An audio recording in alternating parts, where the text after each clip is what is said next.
Subscribe to our channel and press on the bell icon so you don't miss out on our newest uploads. Hi everyone, welcome to another tutorial video. Today we're going to learn how you can block someone on Discord. For that, you need to get into your Discord account, discord.com/login, enter your login credentials and then get inside your account.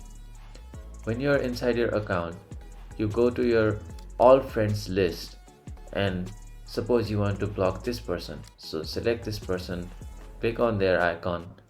When you get inside their chat box, there is an option called block.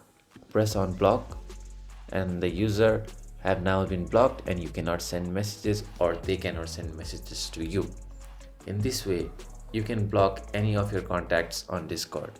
If you found this video informative and helpful, don't forget to drop us a like and we will be back with more new videos. Thank you for watching.